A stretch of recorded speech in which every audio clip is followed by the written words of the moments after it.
wipe any grot off the blade. Traditionally, you have a little stone sheath. We've only got 3. That you put sort of half fill it with water, and the stone goes in there. Actually, that's too much now. I actually don't like them. I end up with wet pockets, and that's supposed to clip to your belt. Oh. And yeah, you see pictures of scythers with these stone sheaths. I'm so clumsy, I end up with wet leg. So, but I actually just use a plastic jam jar or milk container or something and take that with me. But that's what, when you buy a set, they always sell you one of these. And these are quite fine stones, which is most of what you need to do in the field. So it's a kind of natural slate or something. I want to pass that round. Gritstone.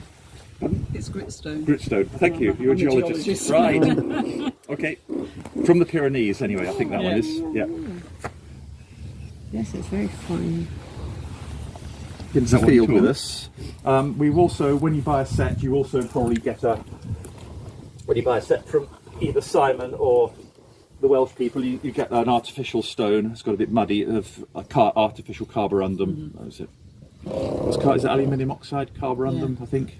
Yeah, so it's a lot coarser. So if you really damage your blade, or if you buy a new blade, you need the carborundum stone. But they're this shape because they're called a sort of canoe shape, I suppose. This is the bit you use to sharpen with, the curved side, and that gives you the right angle when you sharpen. So the way I sharpen is, how do I do it? Again, I meant to bring, I don't know if Vicky's got any PPE, any gloves.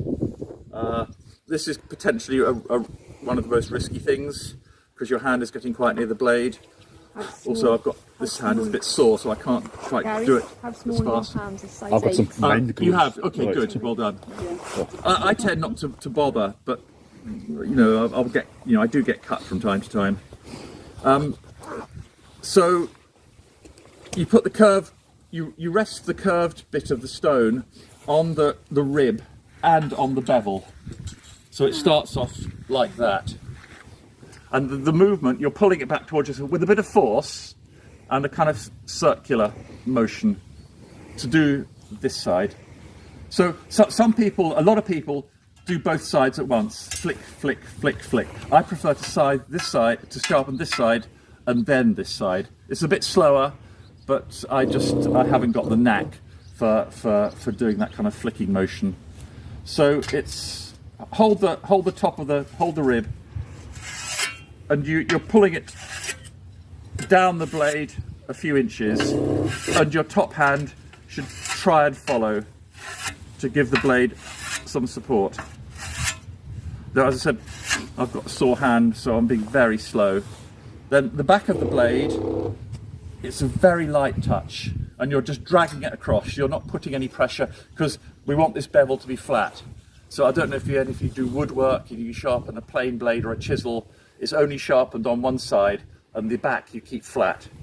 But obviously this is not completely flat because it's curved. So just follow the curve down. So it's a very light, sort of just touching it, and that's getting rid of the burr.